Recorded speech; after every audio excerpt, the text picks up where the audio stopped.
You know who I can do without? I can do without the people in the video store. Which ones? All of them. This is Massive Late Fee with Mike and Mark.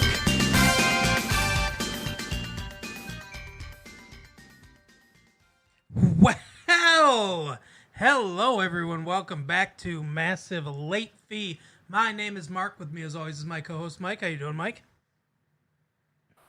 Not too bad. And yourself? Good. It has been a good week here, a good month here. It's been a long time since we've talked to you. We're sorry that we had some problems, and we promise to never leave you again.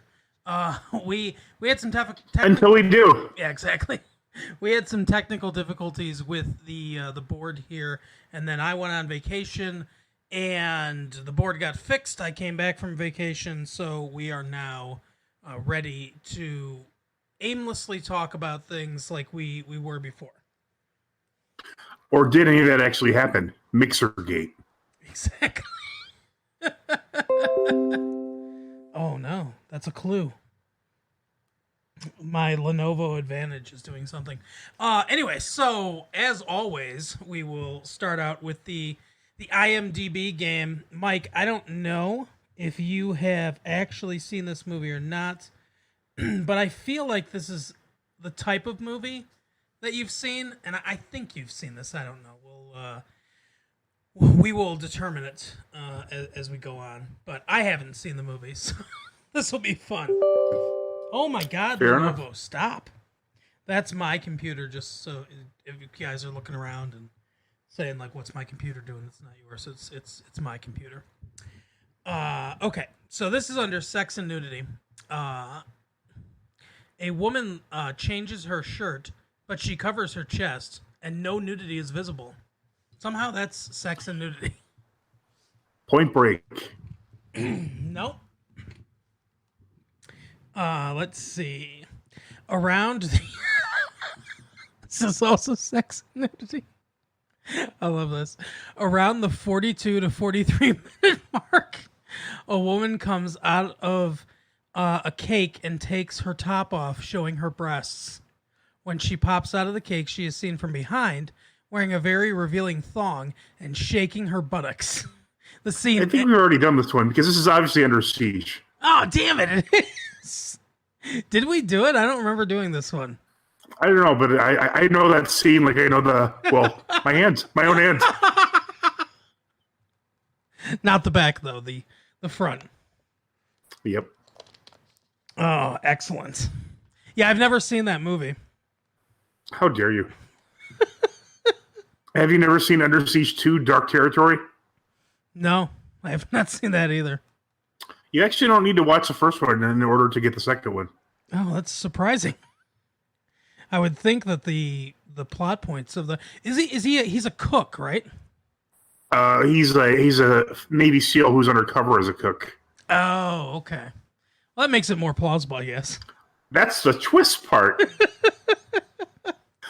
However, in the movie Sudden Death, Van Damme is like a cop or something, and he goes in and plays goalie in a Sudden Death game, for the Stanley Cup. It's like Game 7, Oh my Sudden God. Death. And he manages to block way more shots than you would think. Yeah, that's very well. He's got that gymnastic style, like, martial arts training, I guess. The Eddie Belfour kind of, athleticism. Yeah, exactly. Although, oddly enough, this week there was, I can't remember what team it was for. It might have been the Hurricanes. Like a guy who was like a Zamboni driver got called in to be the goalie. Yeah. Yeah, emergency goalie. I've read that story. It's really that happens pretty frequently in hockey, which is kind of hilarious because I can't think of any other sport that they would call it an emergency player for. Right. Yup, we need a fullback. That guy who refills the Gatorade. Yeah. Speaking and now he's dead. Speaking of goalies, I saw Goldberg from the Mighty Ducks.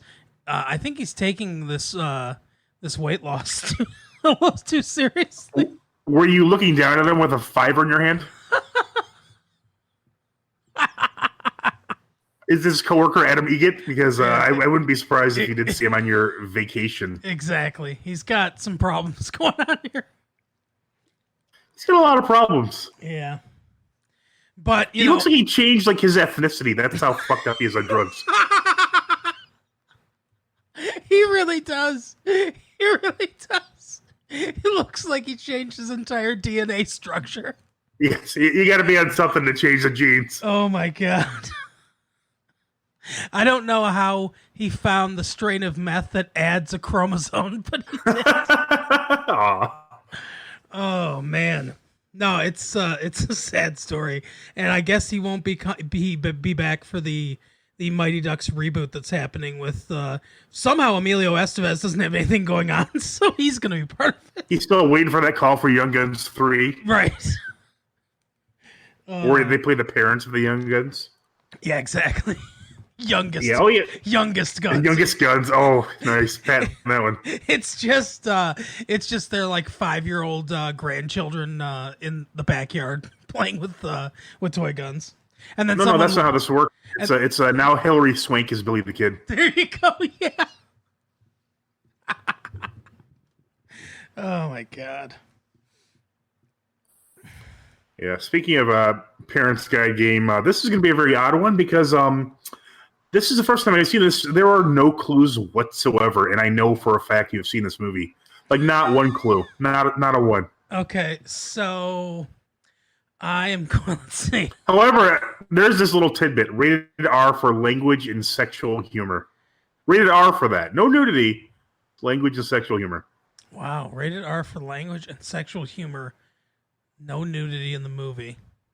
Nothing in the IMDb, so it's probably somewhat obscure, I'm guessing. It's really not that obscure. Here's a Kent. The rating in Canada is a 14A. Is it Yoga Hosers? No. Okay. No, that's like an NC-17 because nobody should see that movie. Like, oh, is there a lot of sex? No, we just really want to make as few people watch this as possible. Let's see. Canada 14A. So that sounds like Johnny Dangerously. I don't know. No, it's not. Although that's a good one. We keep forgetting to do that one. All right, let me give you some hints from what I know of this movie, okay, which I have seen, and I do enjoy the movie. There's a subplot in this movie of a member of a band who's suffering through some mental health issues. Ooh, member of a band suffering from mental health issues. Is it, I don't know, Wayne's World? No. Well, this is not a musical. There is a sequence that is entirely in not like hallucinogenic dream or anything like that. It's just like a straight up musical. Like there's like a song and like people, chime in on the song who shouldn't know the words and that sort of thing. It just spontaneously happens like in the middle of the movie. Not another teen movie? No, but that is very bad. Yeah. This movie is based off of another property and has cameos from characters from that other property. Okay, so I'm guessing it's a parody. And a parody you like. So that's interesting. Oh, is it Top Secret? Good. I think we did that one actually. Oh yeah, we probably did. I know we talked about it. One of the writers for this movie actually only appeared in the movie because he was contractually bound to do so after the movie had already been sold, and he actually did so as a favor to the co-writers.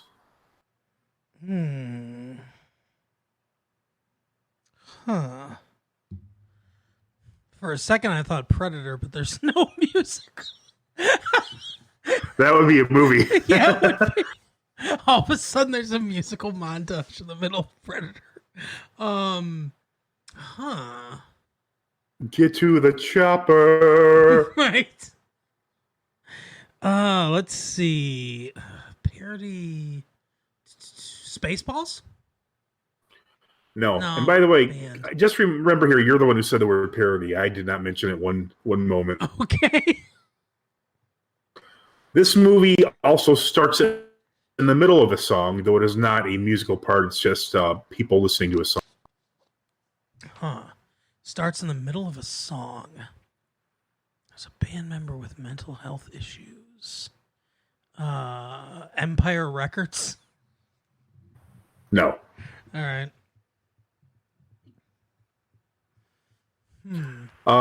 Multiple actors played multiple characters in this movie. Oh, that's interesting too.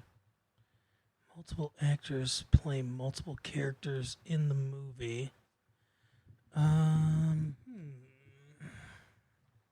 Coming to America? No. All right. At one point in this movie, one of the characters is basically resting on the laurels of his invention that he's been kind of like, famous for, and he's trying to come up with another similar invention in the same category of invention. The fuck is that movie called? Shit. I can't think of the name of that movie. Although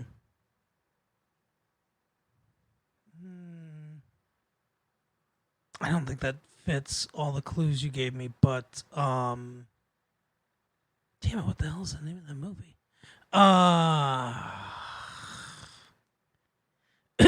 Jack Black and Ben Stiller are there. No. All right. Yeah, it's not that one.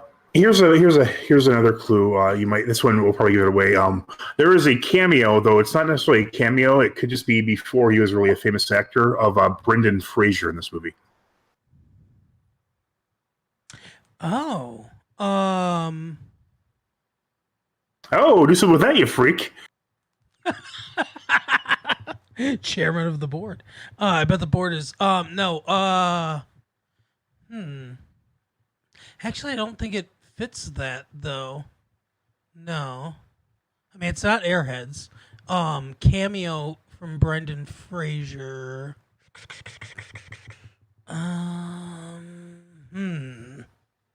Why can't I think of this movie?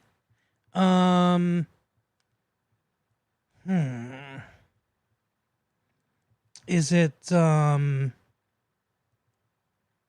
jeez. Trying to think of some of his earlier. I know it's not Encino Man. Oh, hey, I forgot we've got the. Where is it? There we go. The thinking music. I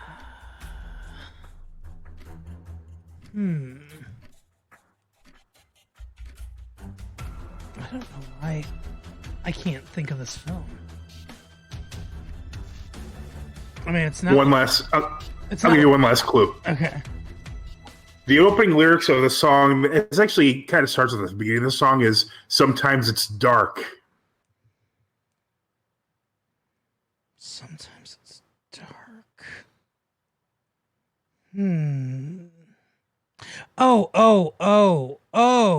Oh. There's nothing in IMDb about this movie? That's so weird. Kids in the Hall? No. Yep, it is. Yeah, and I was very, very surprised. I actually think I was going to do this before, but then also, like, at that time, I just gave up because there was no clues. But this time, I'm like, yeah. Wow, Kids in the Hall, Brain Candy, and there's nothing in IMDb about. Wow, not a single comment. I was very surprised by this. That's a really good movie too. I feel like filling it in. Yeah, I kind of feel the same way, but I don't want to be one of those IMDb people. Yeah, because I'm sure it's a slippery slope. Oh, for sure. Next thing you know, we'll be marking what the minute marker is that some girl takes her top off. You mean Erica Eleniak? Is that who's in Under Siege too? That's Under Siege 1, actually. Or Under Siege 1, yeah. Sorry. I can picture the scene perfectly in my mind. I watched it so many times on a repeat when I was a child. So I guess I got done watching Under Siege, and boy, are my arms tired. Mike, your forearms look real jacked right now. Yeah, like that time Mark Peabody claimed he was ripped for like a week and like nobody saw it because he was like using that weight with a string on it, you know that exercise? Yes. Do you remember that? Yeah. Jason Forbes gave that to Mark, I think. As just like I'm sure you people have seen it. It's a weight tied on the end of a string with a stick, and you roll up the weight and then let it go down and then roll up, and it works your forearms. Yeah, it doesn't make you ripped in a week, though, Mark Peabody, you lying piece of shit. Right. Also, Mark is spelled with a K, not a C, just in case anybody wants the perfectly exact information. Exactly. Yeah. Fucking Marks with a C. I hate it. I really legitimately do hate that. Why do people do that?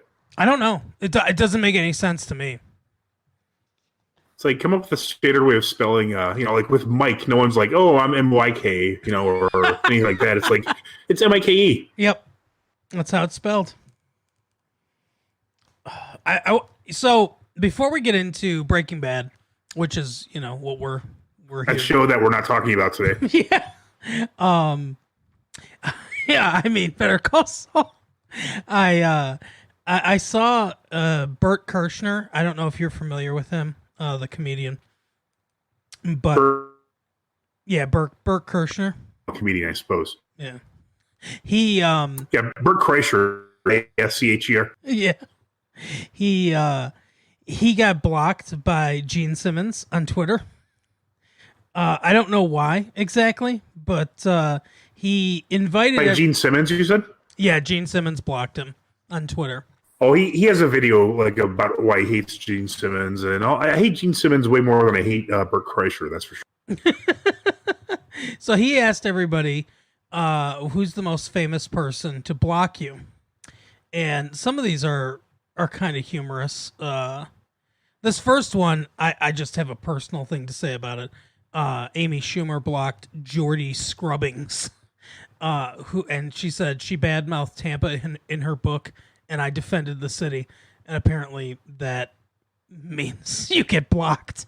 But we just were in Tampa for vacation, and I want to say that besides one asshole in Tampa, the city of Tampa was gorgeous, and I really enjoyed it. Yeah, it's very, very nice. We went there a few years ago. It's even Clearwater, which I hear is like nutty with like Scientology.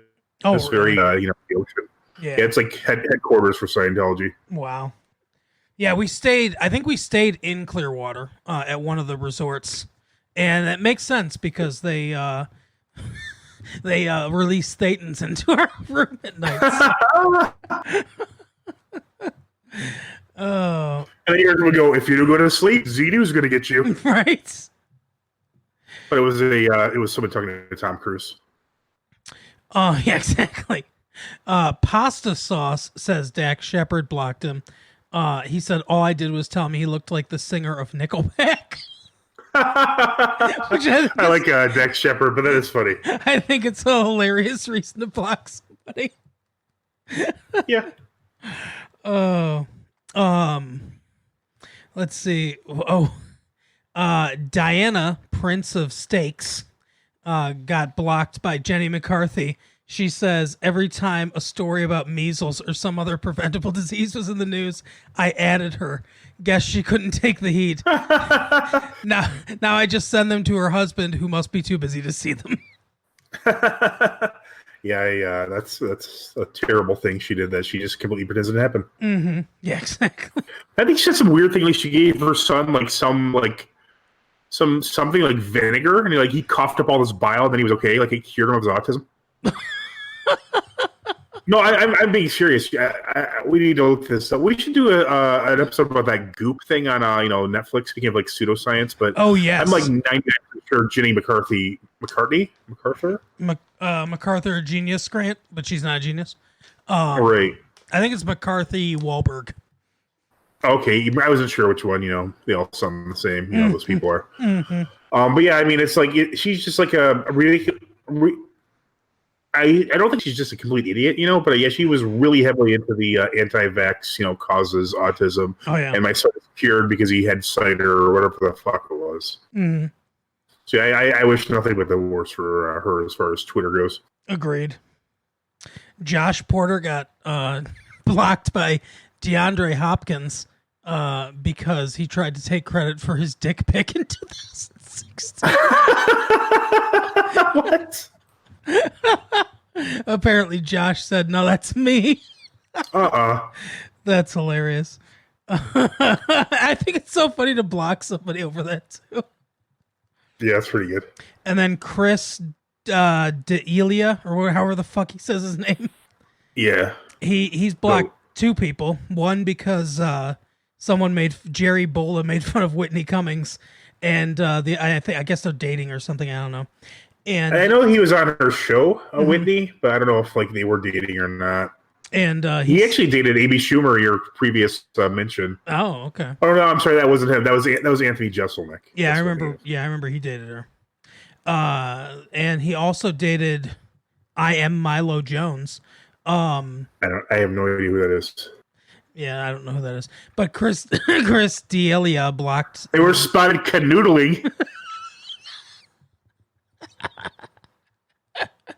He said, apparently he said Delia should have won an Emmy on the show Whitney because he came across as such a likable, down-to-earth guy when in real life he's not.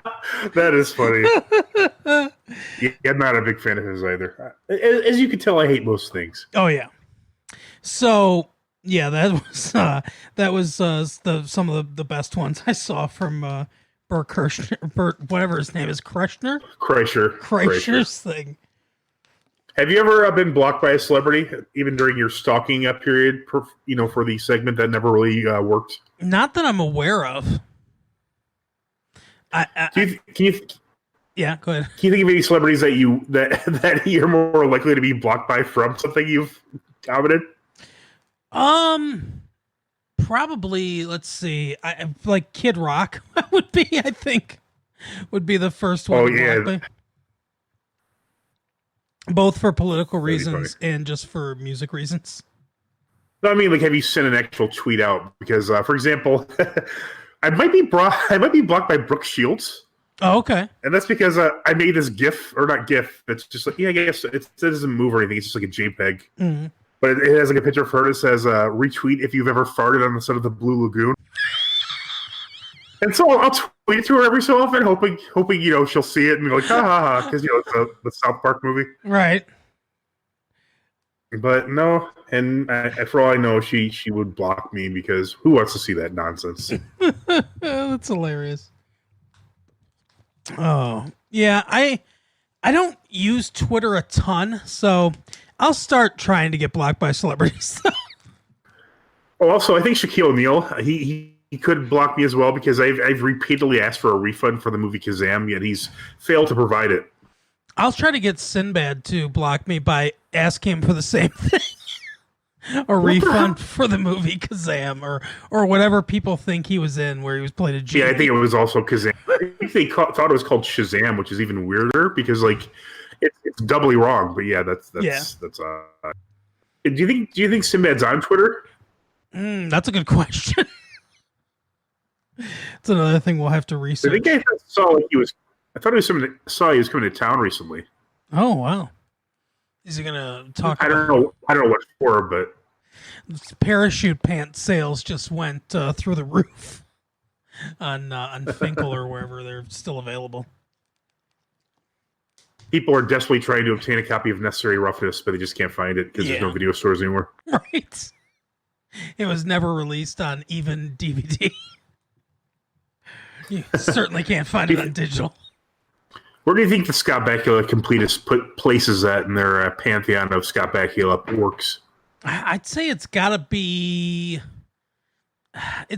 just above that CSI show he's on now or whatever, CSI New Orleans, but under Star Trek Enterprise.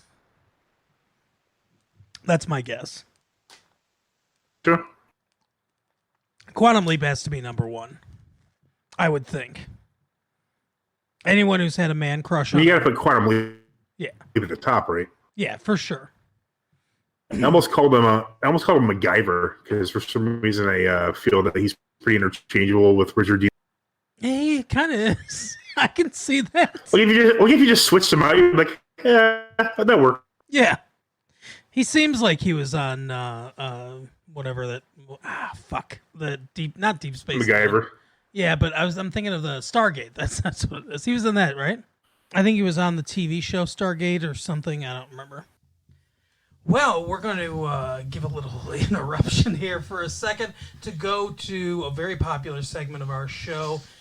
Used to be Bella Corner. Now, with the addition of Stefan to the mix, we're calling it Kids Corner, where we talk about the shows and movies that are of particular interest to the kiddos out there. So if you have children, you can tune in now. After the segment's over, tune out with your children because there will probably be a lot of swearing. All right, take it away, kids. Bella, what are we talking about right now? Okay. Welcome today, everyone. We're at Kids Corner. We will be talking about a mystery. A mystery? Like a mystery mobile? What TV show do you want to talk about? No, it's a mystery. But that does okay. So for everyone out there, she's making a question mark with her hands. That does look like a question mark, but we have to tell the folks what we're talking about and then actually talk about it. Yeah. No, they have to figure it out. Okay, so how are they going to figure it out? What clues are we going to give them? Yeah. It's a dog. A dog. Okay. So, Stefan, can you think of a mystery and a dog? Like maybe, Oh, I got a mystery. I got a. Like, wow, it's a mystery, guys. Wait, what? Did the dog say? Does the dog say that? Whoa. Are we trying to guess dogs right now? I don't know. What show does that sound like? What show does that sound like? I'll give you a hint. Okay. It's a song. Scooby-Dooby-Doo. Where are you? That's right. You know, that show, I believe this is correct, that show, Scooby-Doo, the name, came from Frank Sinatra. Frank Sinatra sang a song called Strangers in the Night. Strangers in the Night. And at the end, he goes, Scooby-Dooby-Doo. He used to do the little weird, like, slangy type things. He was known for that. And I believe that's a piece of trivia I've heard, I believe it's true, and not apocryphal, that is exactly where Scooby-Doo's name came from, was that song. Okay, everyone. I sang a parody of that song one time. It's an interesting story before we get into Scooby-Doo. When I had a school project, actually a girl I was dating at the time had a school project. This was before I dated your mom. And it was in chemistry class. We made a movie, and I sang a song for the movie. Instead of Strangers in the Night, it was Isotopes in the Night. So it was Isotopes in the Night, exchanging electrons, wandering in the night, becoming ions. Listen, you need to stay there, and you stay over here, okay? All right, so, Scooby-Doo. Tell me about Scooby-Doo. Do you like it? Yes! All right, Stefan, do you like Scooby-Doo? No. Yeah, get close to the microphone and say that. No. Okay. So, Bella, tell me why you like Scooby-Doo. Because there's a mystery every time. Yeah. And they gotta figure it out. All right. And because the dog talks. Right. Scooby-Doo, where are you? What about Scrappy-Doo? Puppy power! Stefan, why don't you like Scooby-Doo? It's cringy, and it's like I'm 10, and that used to be a show that I watched when I was younger, and now I'm older, and I don't like it. Oh, you're 9 still, but you're Okay, almost 10. I'm almost 10. I'm halfway to 10. Double digits. You're more than halfway to 10. Your birthday's next month. So you think that the show is too young for you? It's aimed at smaller kids. Yes. Do you usually figure out who the mystery is? And I would have gotten away with it too if it wasn't for you meddling kids. Well, I can't go that far back because I barely remember it. You don't like big sandwiches? I don't even remember, like... Answer this question. Do you like big sandwiches? Yes or no, sir?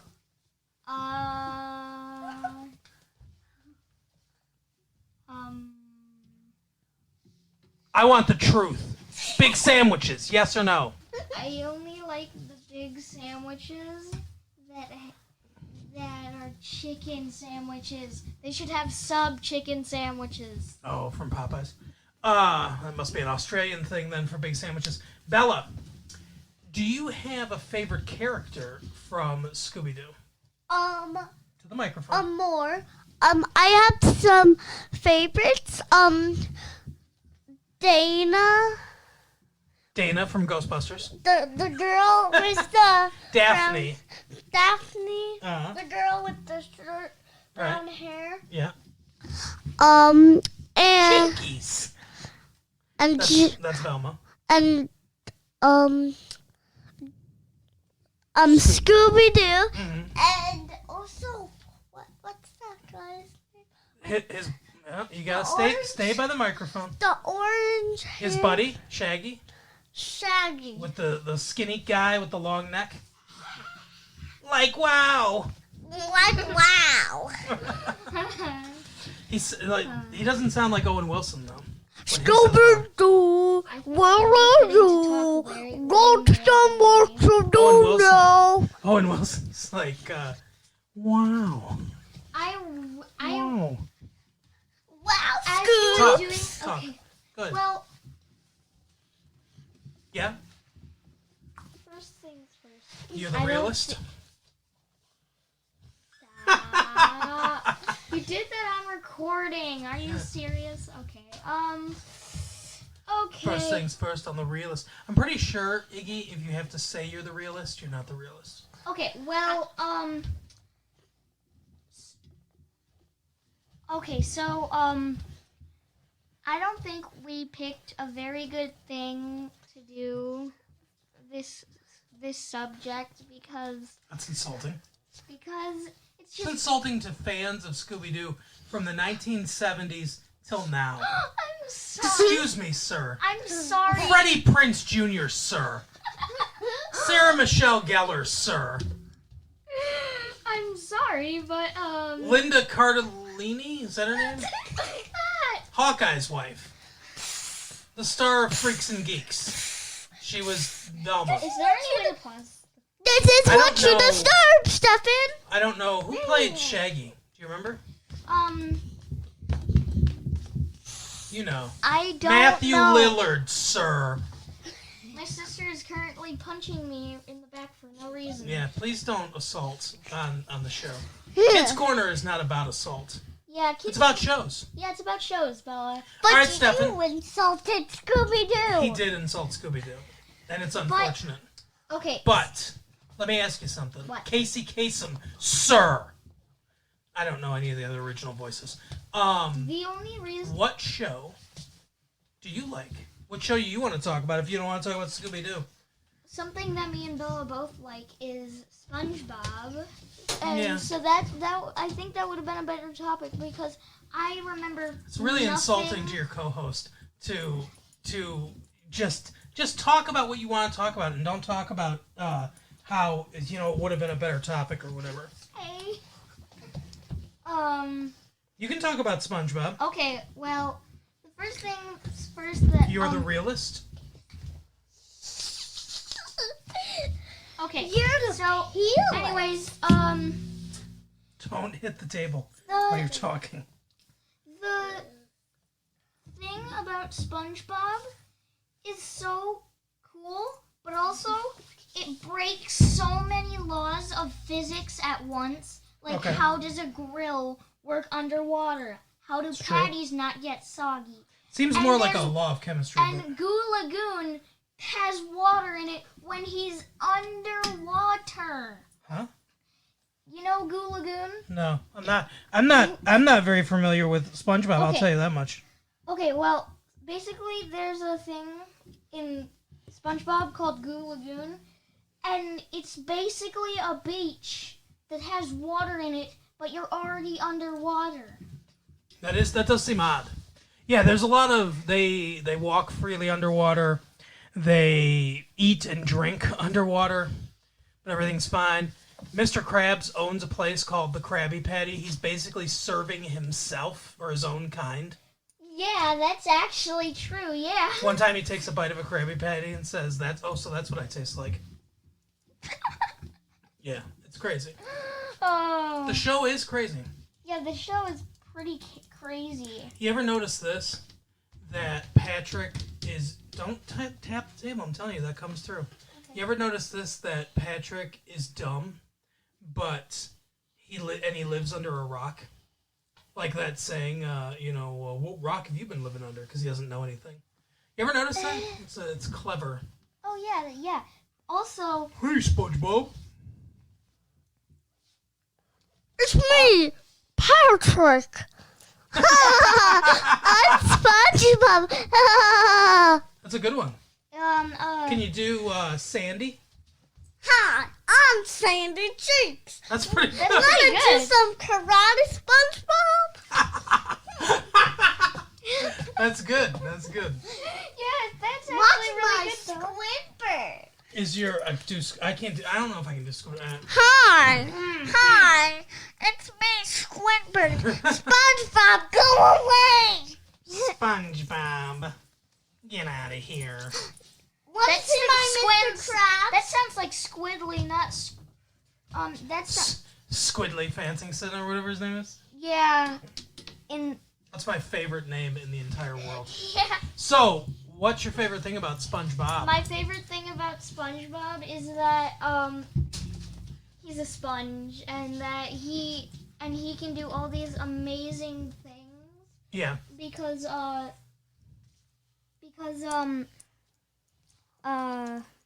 Yeah. He's animated? yeah, he's animated, and he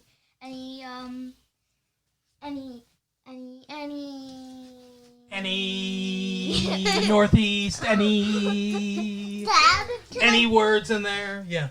can that I bot still under do construction? my Mr. Krabs voice? Do it to the It's me, Mr. Krabs. I like money. Give me all the money. can I try to do an impression? Sure. I'm gonna do Larry the Crab. Larry the Cable Guy, okay. Okay. Hi, SpongeBob.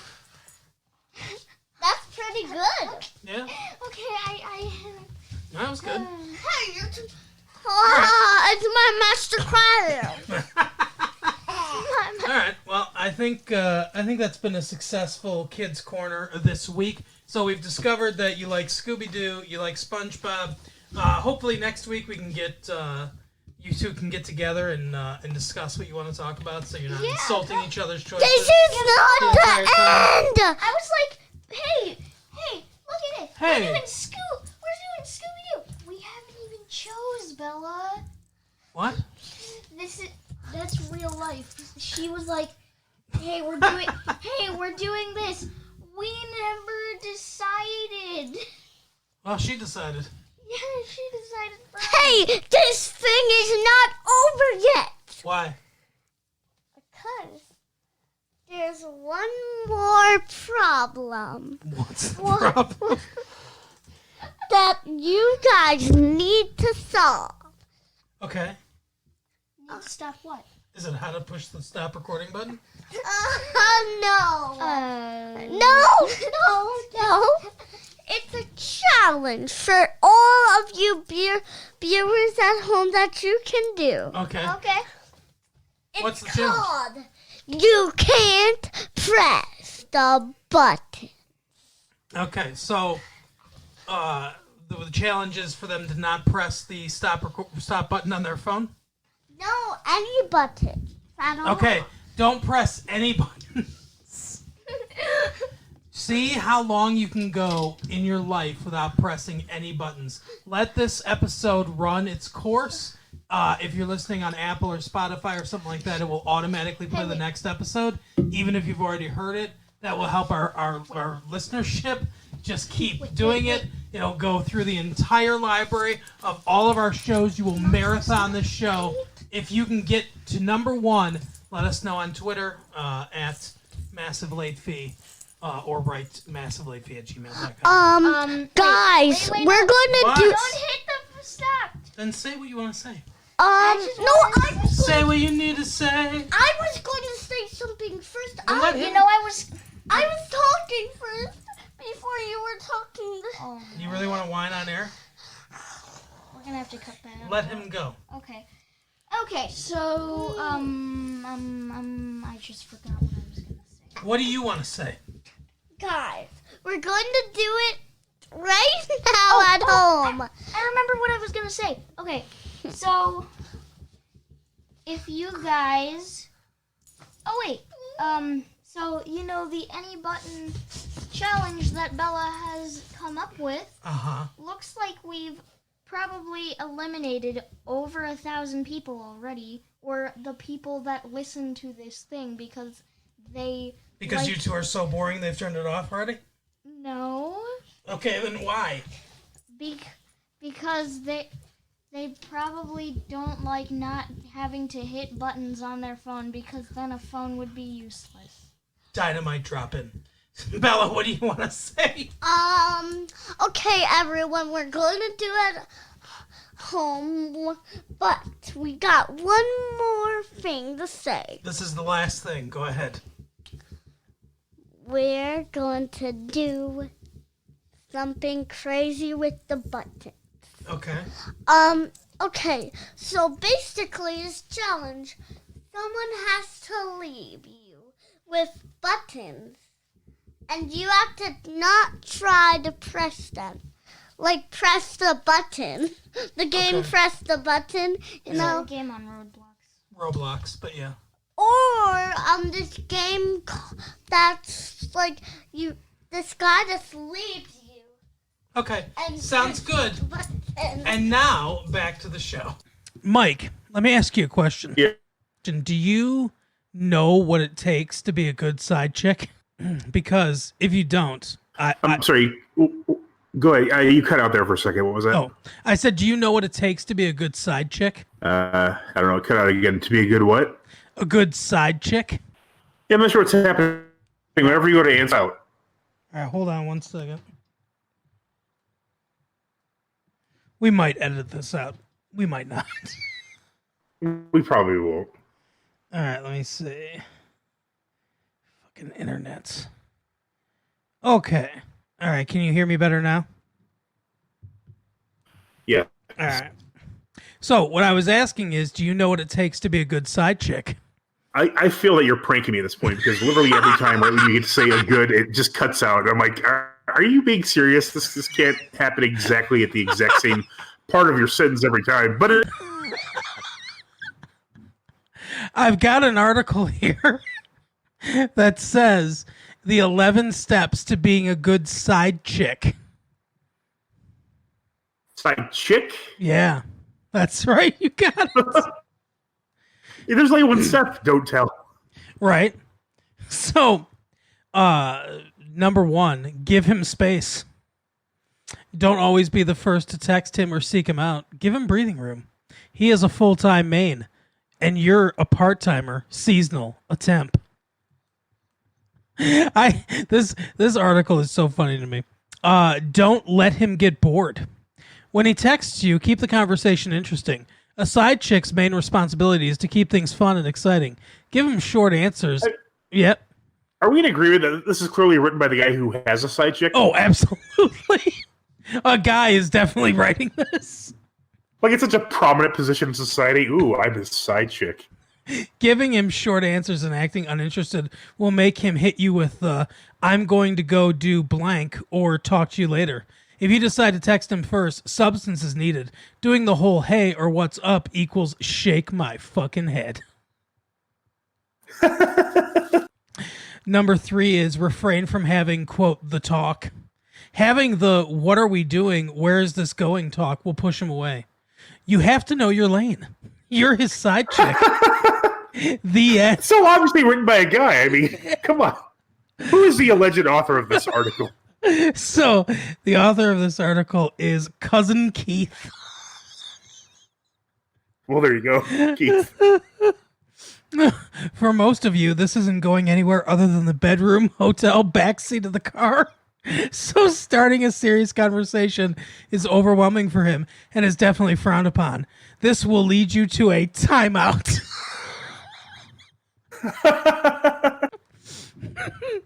Do not argue with him ever.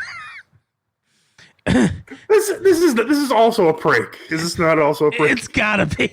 Have you taken this time off to just like write elaborate pranks to play on me? There should never be a reason to get into a disagreement with him. That is his main chick's responsibility. A side chick should always be cool and should never be the one who stresses him out. You are his vacation, his time off, his break from problems with the main. Starting shit will only get your ass left.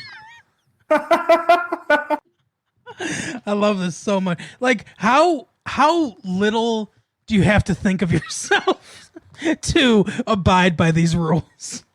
Right? Don't ask any questions. This should be a no-brainer, it says.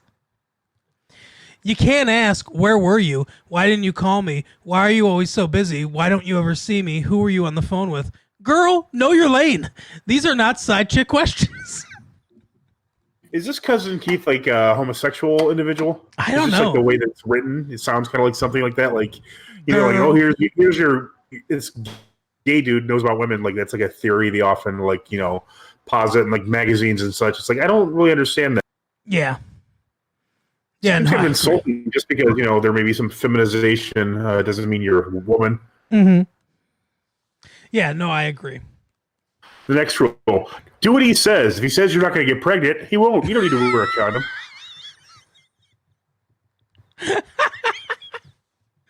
Do not bother trying to be part of holidays or birthdays. If he cares enough, he might celebrate these events the day after or before. But for the most part, don't expect anything like a gift or acknowledgement. These days are saved and reserved for the mains. It may be safe to text him to say happy blah blah blah, but the phone call should not be made. Avoid Valentine's Day completely. Don't even send a text. Holy fuck. Next rule is, remember, you're just a cum dumpster. Exactly. Don't call first, ever. Text messages should be your only form of contact unless he decides he wants to call you. You do not have phone privileges. And is this from like an article from Screw Magazine from 1970? This is from iPowerRichmond.com. Oh, well, that explains a lot. It's a radio station in Richmond, Virginia. Oh, it's a real radio station? Like Yes. not like an internet radio? Is the eye makes you think it's internet radio. It's let's see, 92.1/104.1 Richmond, Virginia. Huh, we should call them up and ask about the article. Absolutely. Well, I want to talk to Cousin Keith. Let's see. Always look your best. As a side chick, always be on point. Keep in judge. You're not allowed to rock sneakers and sweats. This is very important. You always have to look your best. Looking better than the main is an added bonus. Lip gloss popping at all times. Oh. Let's see. Number 9 is let him think he's the only one. You don't want him to think you get down like this, even if you do. You're already a side chick. You don't want him to think you're a big old hoe, too. Now, this is a guy cheating on his significant other. But you don't want him to think you're a hoe. Number 10 is don't stalk his This is great. Number 10 is don't stalk his whole life. It's never a good idea to stalk a person. There are helplines for this. Don't open a fake Facebook account and request him as a friend, and don't creep on his timeline. This will not lead to anything good. The less you know, the better. Looking at pictures of the happy couple or reading about his amazing weekend with her will only hurt you, and feelings like those are not allowed. Do they post this out at like abuse shelters for? Right. I don't understand who the audience is for. It seems like oh my god, a woman would want to do this. I don't understand it. I don't either. The last one, number 11, is don't research the main. Looking her up on social media is not necessary. Why would you want to associate a face or name with the main? Her name is Maine. Her face looks like this, and it's a question mark. Enough said. And then if anyone's in the Richmond, Virginia area and wants to, you can text iPower to 37890 for your chance at ticket giveaways and news before anyone else. But yeah, I saw that article. I happened to come across that article somehow, and I was like, this is gold. Peace. What'd you say? That sounds like way too much work. Yeah. Yeah, I'm definitely not going to be a side chick. So, today we are here to talk to you about Better Call Saul, or BCS, as no one calls it. Yes. So the first 2 episodes have dropped next week. I'm looking forward to next week. I don't know about you, but what do you think so far of the first couple episodes of this season? So far I liked it. I actually was surprised it was the first 2 episodes because I looked up on the TV guide, like, you know, not the magazine, but on the cable, and it said it had the same episode name for both episodes. So I was surprised it was a new one. Yeah. I was too. I thought it was going to be a repeat, but then it was a second episode. Saul's definitely becoming Saul. I mean, he's definitely, I think, you know, it's definitely been a slow burn. It's been, you know, they've taken their time with getting him to this point, and I think his rationality for becoming Saul Goodman makes sense, where, you know, he says that Jimmy McGill's only ever going to be the loser kid brother of you know, and that name is dead to him now, basically, which makes sense given everything. Plus he wants a clean break as well. Yeah. But yeah, I think he's definitely fully embracing this whole new persona. It's almost like, I mean, he's not becoming a different person, you know, because he was slipping Jimmy and all that stuff, but he's, you know, it's almost like he's playing a character when he saw Goodman. Like, his whole life is becoming a character. You know, I just realized something that's kind of insane about this. Since the time that Breaking Bad came out, and then the time that the episode correlated to it in Better Call Saul, like in Breaking Bad, he mentions one time he got a woman to sleep with him because he, she thought it was Kevin Costner. Yeah. So at the time when that came out, like what, 2006 or so, I don't know, I don't remember what Breaking Bad was on. Around then, that was like a funny, lighthearted comment. But now it's basically sexual assault, is it not? Yeah, exactly. So slipping Jimmy is really raping Jimmy. Yeah. Yep. And he's the protagonist, our plucky young rapist. Right.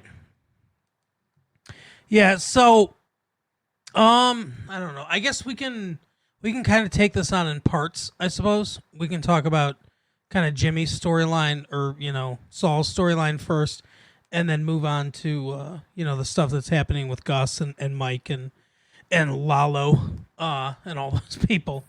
But remember the good old days when you could impersonate a celebrity and seduce a woman and get away with it?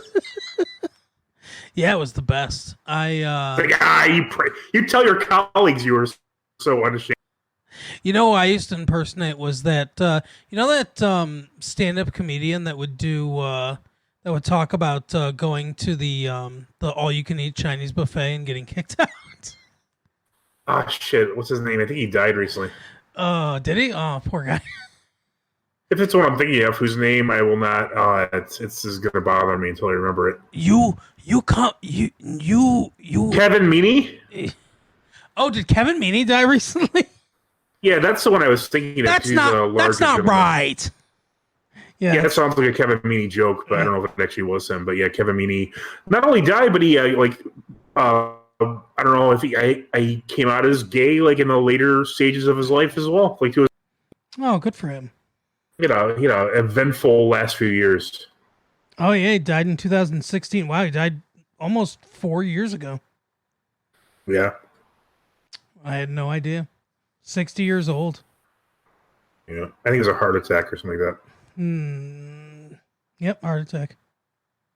Autopsy was inconclusive, but shows that he died from a heart attack. Well, how is that inconclusive? It seems pretty fucking conclusive. I guess technically, you could say that ultimately kills everyone, or lack of oxygen to the brain, or whatever. Right. Oh, yeah, Yeah, actually, I think his wife found out because she she came across his gay porn on the computer, Oh, wow. which is probably the worst way to tell your wife about that. Yeah, okay. Not like, hey, I got a little bit of extra AIDS medication. Let me tell you why. Ironically, in 2010, he was in a movie called Heterosexuals. But yeah, it's weird. So he was in Big. I remember that in 1988, and then 10 years later, he did his second feature film, Plump Fiction. We still haven't figured out the person you're talking about, though. No, I know it's he would do that. Abe Vigoda? No, he was yeah, Fish. He would do that joke. He'd be like, "You come back 4 times. You no eat here anymore." But I can't think of his name. I wonder if I just type in fat comedian. Well, it's a pretty big list. Into I feel like Chinese food joke, which is kind of funny because that's something you couldn't do these days either. Guess what? It worked? Yeah, it was the second result. Who was it? The first result was Ralphie May, which, I remembered his name. Rest in peace. But the second result is John Panetta. Or John Panette. The name sound, I don't know. I would say the Panetta sounded familiar, but I don't know who this person is. Oh, yeah, he was a very famous comedian in the 19 well, not very famous, but he was a famous comedian in the 1980s. He's also dead. We're back with Death and AIDS. We know you missed it. Yep. He died at 50. I got to do something about my weight. All these people that I could impersonate are dead. Let's see, 2:30. But what about Danny DeVito? Can you impersonate him yet? Oh. Not that he's very svelte. Let's see. What's the name of Judd Hirsch's character on Taxi? Oh, I don't remember. De Palma, get out there. Let's see. 2:30 p.m. The Sheraton Station Square Hotel in Pittsburgh, Pennsylvania. Pulmonary embolism. Oh, that sucks.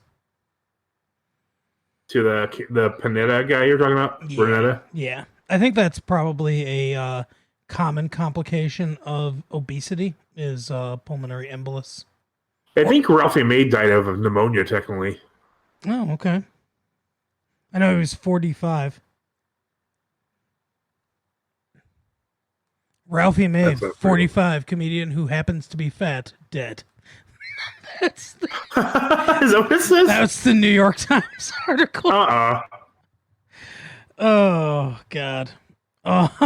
Anyway, so, yeah. So, speaking of people who are dead, Gus Fring is prominent in Better Call Saul, which we're talking about. Yeah. What do you think happens to Nacho? No, yeah, it's weird because they mention Nacho Saul mentions Nacho in Breaking Bad, so he's still alive. Yeah, at that point, it sounds like he is at that point, unless he kind of vanished and became like a boogeyman. I do have some theories as to how a few things happen. I think Kim is going to lose her law license at the end of the season. Okay. Because she pulled some shit, and she felt influenced by Saul, so she's just gonna. Mm-hmm. So I think they're gonna break up. Everything's gonna fall apart at the end of the season, and the next season is just like it's gonna pick up the pace so quickly. It's gonna make people's heads snap. Yeah. Yeah, I agree. I think that it's definitely ramping up, and I think the pace is going to get a lot faster. Yeah. So let's see. I can't remember the name of the guy who came for the Salamancas. He's their cousin or something like that. Lalo. Yeah. I mean, he's gonna have to disappear at some point because he's not in Breaking Bad, and obviously until we get to I forget the first guy's name, the really crazy guy. Oh, Taco. Yeah. Tico. No. Tico Taco. Taco Tico. Get a Tico Taco from Tuesday. Tico Taco Tuesday. Oh, yeah. But I can't remember his name, but, the really crazy Gus's nephew. I mean, he was there earlier. He was sent to jail. I'm so bad with names. Plus, I'm watching Narcos Mexico, which is a very good show, by the way. But just all the Spanish names together is just, I can't tell who's who. Mm-hmm.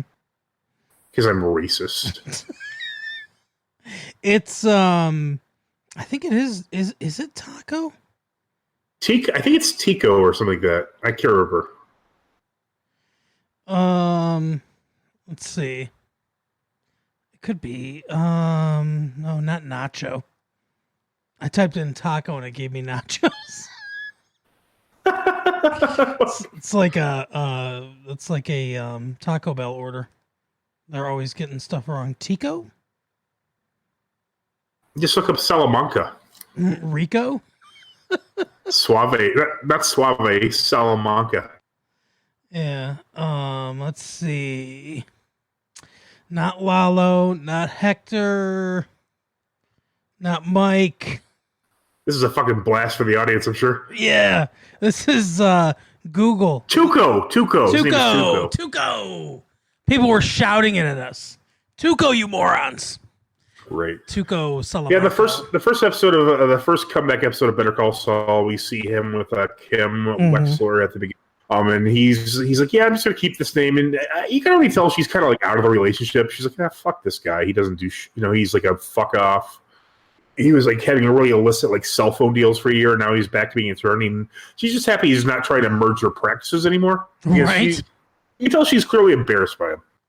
Yeah, and the mask was really taken off after he gave that speech, and then he comes out and says, "Oh, I had those morons eating out of the palm of my hand," or whatever, and you can tell that she was one of those morons. She's like, oh, you can tell he's being genuine. Like he wasn't just saying it to like be cool. He didn't give a fuck. Yep.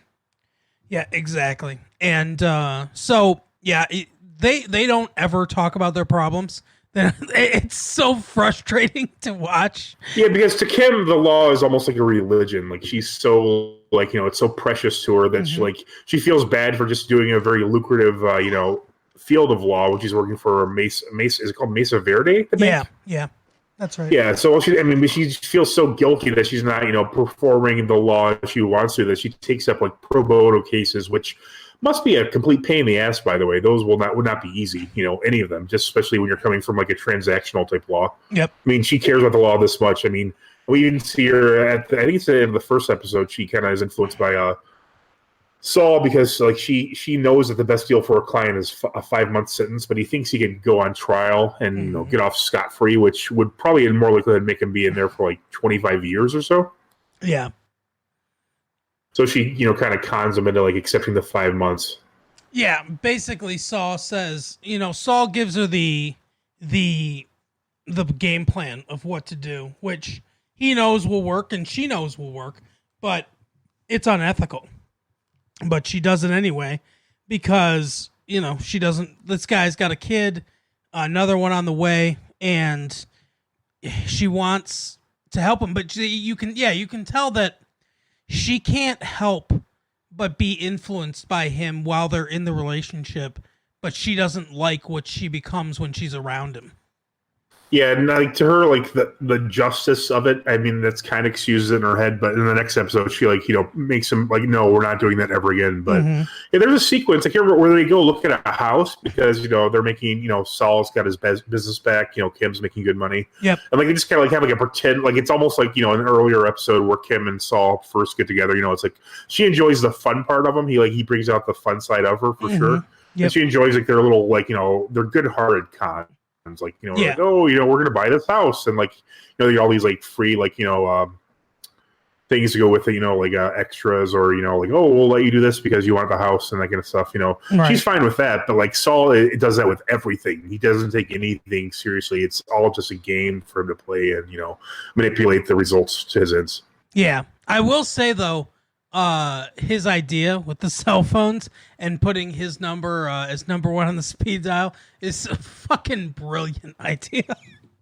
Well, yeah, for sure. He's a brilliant character. Like what you're talking about is at the beginning of the first episode, he's talking to Kim about he's going to get into criminal law and use some of his like cell phone clientele, which, mind you, if you recall, I'm sure you do, but for the listener, this idea was started because he was trying to sell anonymous cell phones to people who would want cell phones that don't have any records outside of like a credit card, or like you can pay for the cash cards with cash at that point. So he's basically selling these to like people who are kind of like, either like super survivalists or, they have some kind of criminal enterprise they're running off these phones. So yeah, he knows they'll need him at some point. Exactly.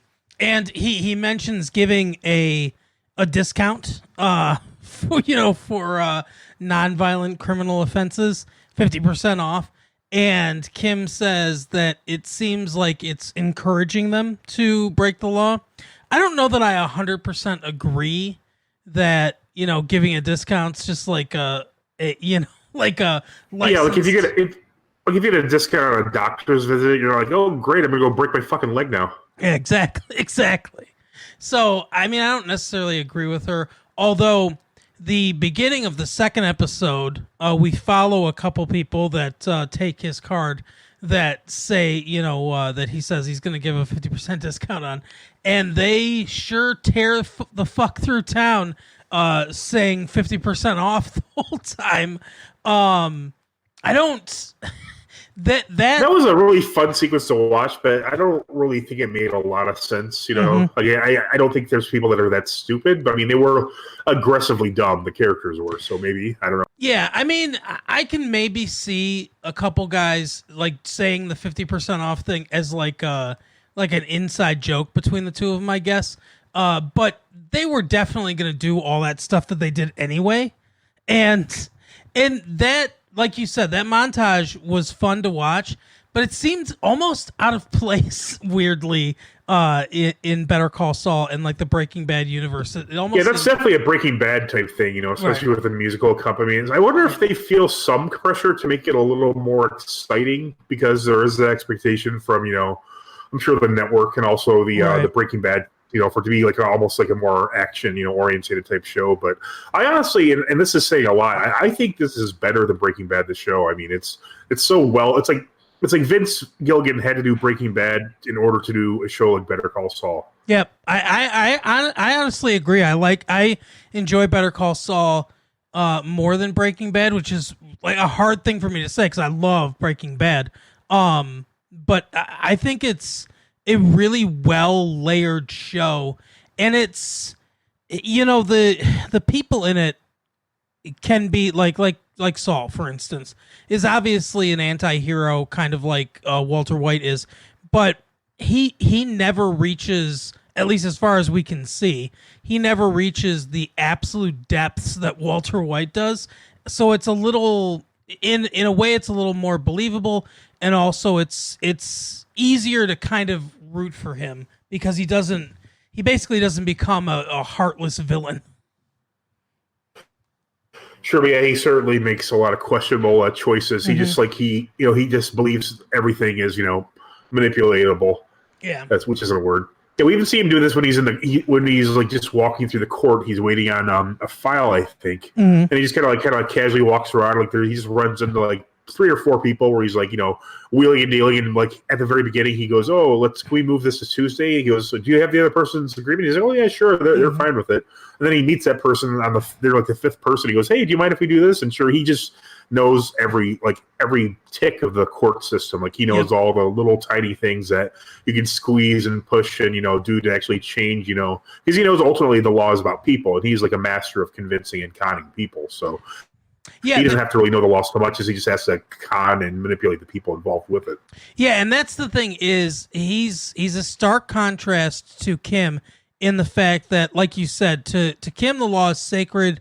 She really believes in it. She believes in her part in it.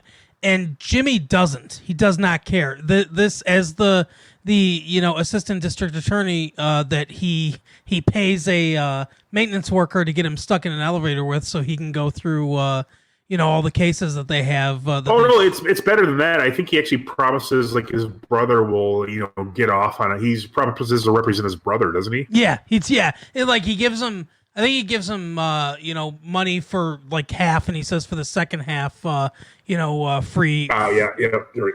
But yeah, so, to him, he doesn't care about the law. It's the whole thing is to make money off of it. He wants to churn through these clients as fast as possible, just do plea deals for pretty much everybody, so it goes as fast as he can, so he can. He knows he'll just be right back in the system. Yeah. Yep. Exactly. I mean, and that's they're the type of clients who will, get out of jail on a Monday and be back in jail on a Wednesday. Yep. So I think he definitely is interested more in, especially as it goes on, as we see him in Breaking Bad, he's interested in, money, power, those kind of things. He's ego driven, and Kim is. Yeah, honestly, I think his ultimately his joy is just that he's manipulating everybody. He's like almost like a ringmaster, making people jump just how he wants to. I mean, he shows himself to be competent, to do a legit form of law. He could do something like torts, he sign all those old people up. He's charming, But he just loves. There's something about the dirty deal that he really loves, like more than even if it was less lucrative, which it is. I mean, he just loves something about like breaking the rules. He always has. They show in earlier episodes, even as like a teen, he was always like slipping Jimmy. He was always conning people. He just that's his love. Yep, that's where his passion is, and that's the big disconnect between him and Kim.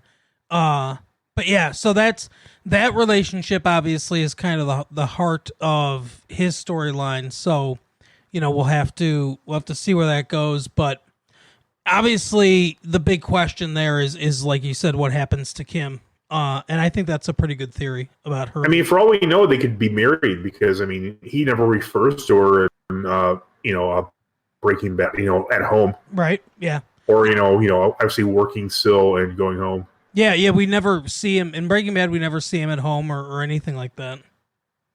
Right. Yeah, and then another interesting part is this started off with like a 10, 15-minute clip of like his cinnamon bun manager persona, which is it Gil something? I don't remember what it is. Gene maybe? Yeah, I can't remember. I think it's Gene something. Yeah.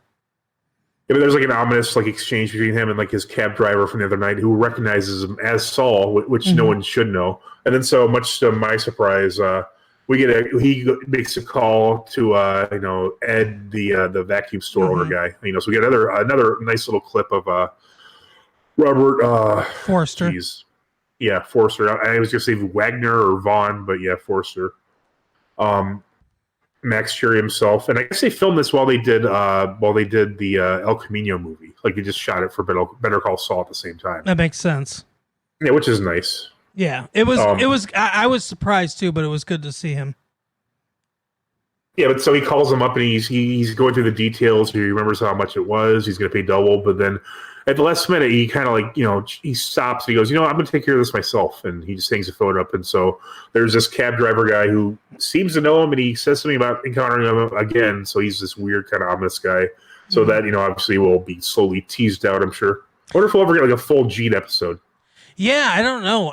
It's definitely interesting what's going on in that, and this is we've seen little glimpses, but this is definitely the longest kind of thing. And it was weird and ominous when he's like, come on, say it, and he says, better call Saul, and everything. And he's like, oh, to the point, and everything. And then he goes, well, you'll do better next time. I'm like, what the fuck? Right. So, yeah, it's definitely, and he, Saul says he decides not to disappear, and he says he'll take care of it himself. My wife at that point said, has Saul killed anybody? And I said, not that we've seen. So, Not directly. yeah.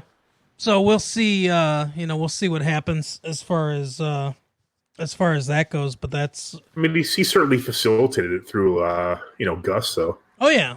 Yeah, for sure. Or, known or covered up. I mean, he's certainly not innocent, but yeah, it is a weird designation because I think technically, as far as I know, Hitler never killed anybody personally. That's true. Although some people argue he did do it. He did kill his niece when he was younger because they were like having a relationship, but that doesn't mean you can't be a terrible person. Right. Yeah, Charles Manson never killed anyone directly either. Well, he actually did. In Helter Skelter, at least, they claim that he killed a ranch hand at the Spawn Ranch? Yeah, that's right. Like, he's suspected in doing that, but yeah, he was ever, convicted for sure. No, just under the joint conspiracy law in California. And I mean, Bush did 9/11, and I mean, it's not like he's like fucking in jail anywhere, Right? Yeah. Yep, you can certainly be a bad person and not have killed anyone. And still be pretty morally responsible for it. Right. But yeah, so the other... Yeah, go ahead. Again, the problem with this show is there's too many good characters. There's too many good storylines. You could easily break this into 2 or 3 or even 4 different shows that were equally good. I mean, a show just about Mike, I would love to see that. A show just about Nacho. A show about Gus. I mean, a show just about Kim. I mean, you could do so many different shows from this show because it's just so perfectly written and everything is intertwined and just such a nice... Yeah, absolutely. Yeah, Nacho is dealing with this Lalo guy who, as we remember from last season, he was basically sent up by the Salamancas to look after their interests. Yep. The Salamancas basically seem to be thugs. I mean, they're like I don't know if they directly have like some kind of holdings in the criminal enterprise or if they just get a share because they're thugs because they don't seem to make any drugs or grow them or, like literally make them because of Breaking Bad. At least, it's methamphetamine, which is just made up whole cloth. Mm-hmm. They just seem to kind of be there to enforce for the rest of the cartel. Yeah, I'm not exactly sure of the relationship either. I know, Donnie Lado is basically the head, and my understanding is, as far as it goes, is that Tio, what's his Hector? Tuco? Oh. No, yeah, Hector was basically like an enforcer, a lieutenant or something like that. Yeah, that's what he seems like, yeah. Elado, and I guess he just kind of brought his whole family to facilitate that role, the enforcer role. but Tuco wasn't really an enforcer. That's true. He was a drug dealer. I mean, he was buying it from Walt. So yeah, I don't really understand, but it does seem like Hector was like a thug kind of. Yeah. And Lalo is like the quirky thing where he likes to cook for some reason. Like he's really into cooking for people. Yeah, that is interesting. I mean, he's paired with Nacho, and Nacho, they're not friends. Nacho doesn't like him. He felt that he came in and was unnecessary. He's trying to push him out. He thinks of him as a lesser person. All this stuff is true. Yep. Because the Salamancas don't trust Gus and his organization for many reasons. Yeah, pretty justified too. As it turns out, because Gus has some pretty nefarious plans, as we know, for the Salamancas and the cartel and Don Elado and all them. Yeah, so a lot of that's intertwined because Gus and the Lalo Nacho storyline are basically the same thing. Yeah. Well, it's funny. We have another reference to Breaking Bad because Lalo refers to Gus as a general at one point. Mm-hmm. And he says something about Santiago, which is in Chile, which is where Gus is from, not Mexico, like the rest of the players in the drug cartel. Right. So there's some, and I assume they're gonna go explore this a little bit more because it Gus didn't just show up to and make meth or sell it one day. He was involved in some crazy stuff in the Chilean army as well, I'm sure. Yeah. That was one of the things that really piqued my interest was when he said to, I can't remember the guy, but it's he's not a lawyer, but it's when shit starts to go down in Breaking Bad, Gus has that phone conversation with him when Mexican police come in and basically just like fucking kill him. Yeah. But that guy, he's talking to Lalo, and Lalo says to him, yeah, that stuff that happened in Santiago, that he did, was that, like an accident or whatever. And, I was thinking, oh, I can't wait to, like, I hope we flash back to that and see some of that, because that would be super interesting. Yeah, and even when his lover is killed at the pool, early, in Breaking Bad, they mentioned that they can't kill him because of people he knows. So yeah. They had checked him out because he has some connection that he's like, is at least to some degree untouchable. I mean, yeah, they do. The Salamancas especially kind of plot against him because they just don't like him for a lot of reasons. I don't know if it's because he's a homosexual or because he's not from Mexico or just, they just, some people you just don't like, but he's definitely one of them. Yeah. Well, like they say, he'll never be one of us.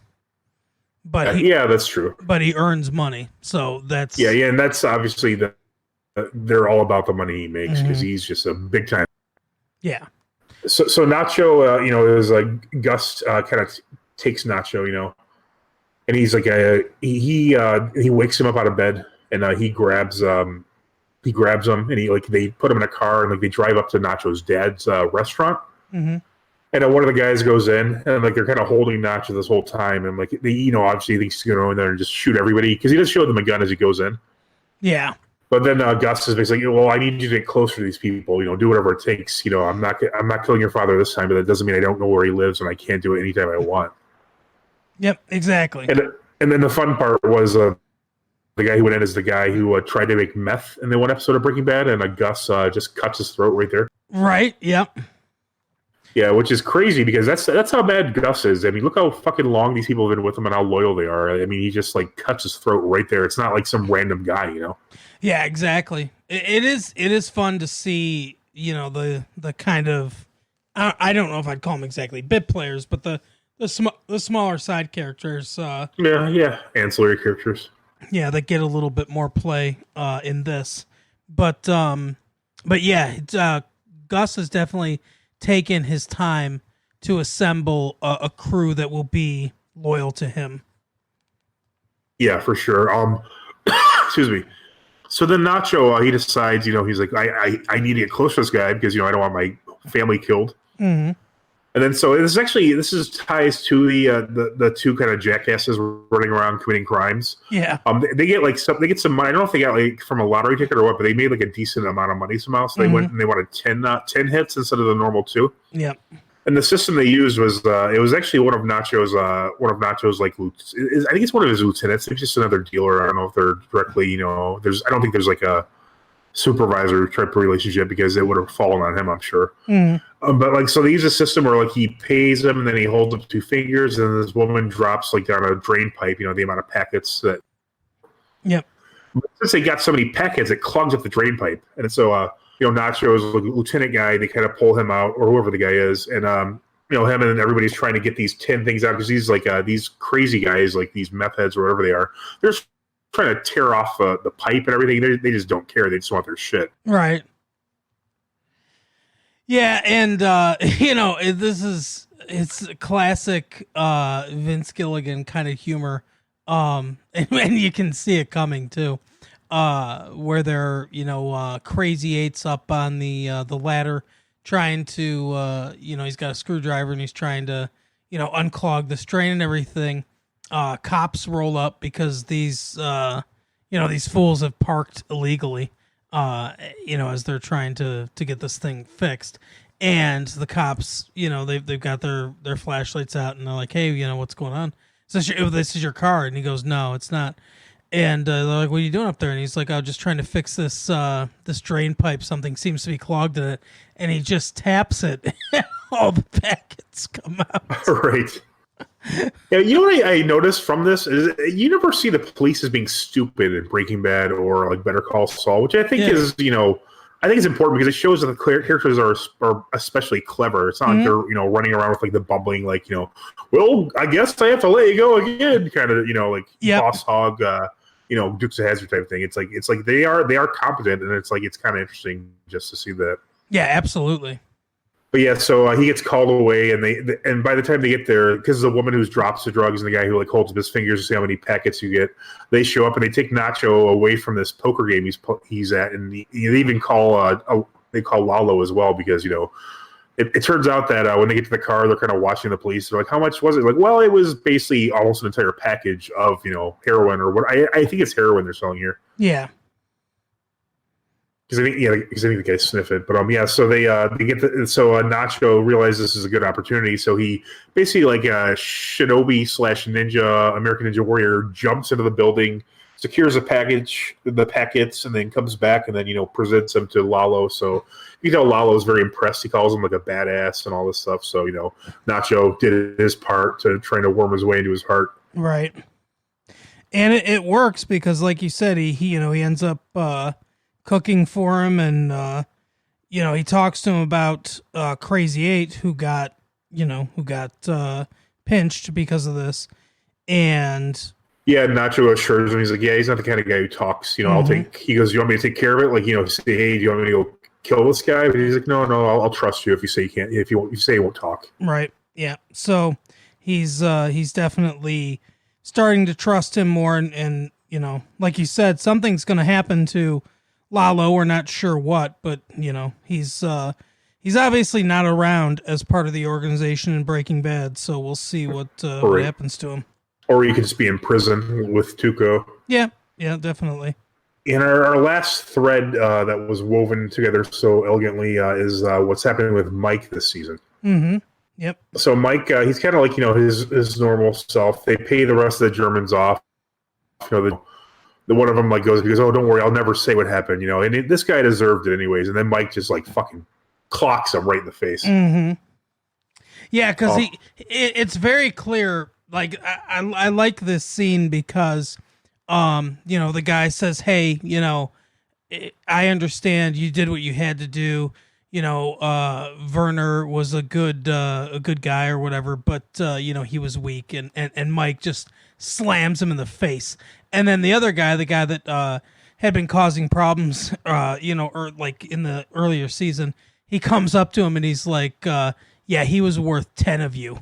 And and Mike doesn't do anything to him because you can tell Mike believes that. Mike believes that he hates himself over what he did, and he believes that Werner was worth 10 of Mike. Yeah. So we see Mike talking to Gus. Gus is basically saying, "Well, the whole lab thing is in a free fall. I'll continue to pay you as I had before, from the Los Pollos Hermanos." But Mike is kind of insulted. He goes, "Fuck your retainer. I don't want anything to do with you." Right. So he leaves, and he gets a call from his daughter-in-law, and she says, "Can you watch Kaylee because I have a sudden. I think she's a nurse. She has a sudden chance to do like a quick shift to make some extra money." So he goes, "Yeah, sure." He comes on over, and he's saying, everyone knows how beloved his granddaughter is to him. I mean, he dotes on her. Mm-hmm. He's just like he's like the greatest grandfather ever.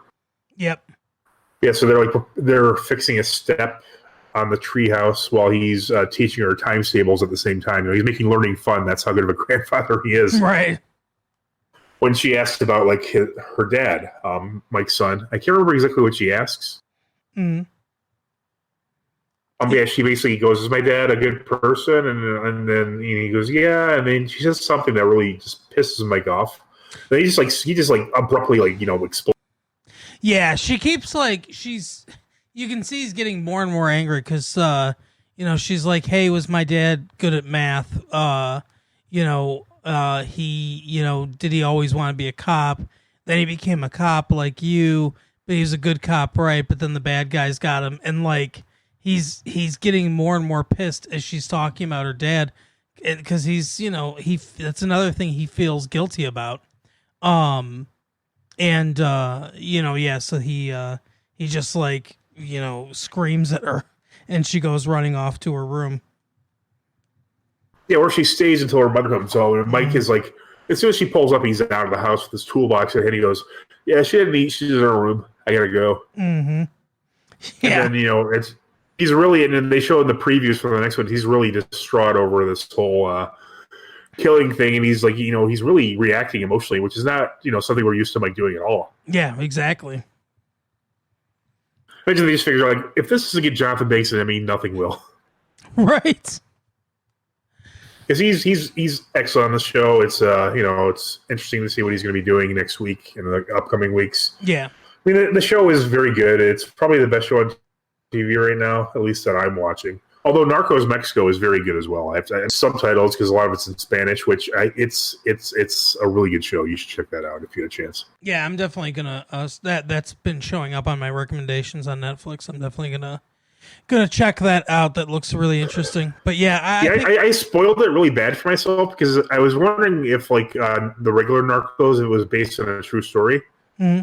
So I looked up one of the characters' names, and that character was killed by the other character. It told me on Wikipedia, just in the preview of it alone, I had to click on it. I'm like, okay.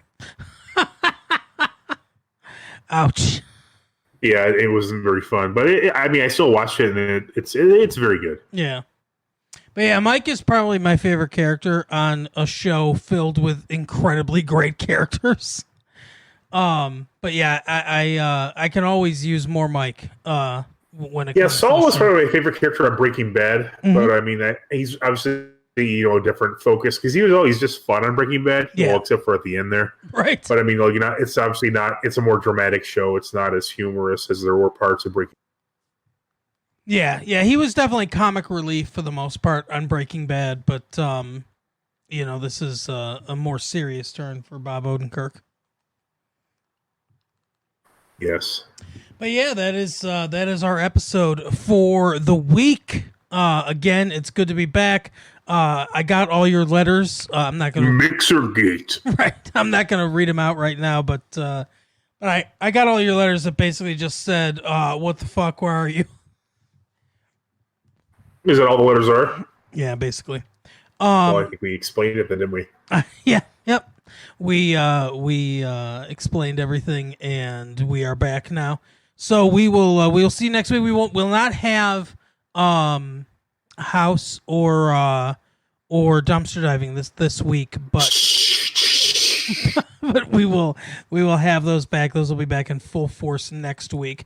But we wanted to come back and talk to you guys for a little bit. So we will see. We wanted to rap at you. Yeah, exactly.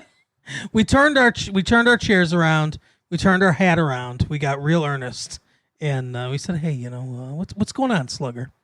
I still can't believe that there's no entries on IMDb for Brain Candy. That's ridiculous. It is ridiculous. If you're one of those IMDb losers out there that listens to our show for some reason, while sharpening a knife, probably. Yeah, go to IMDb and write some entries in for Brain Candy. But we will see you next week. Bye.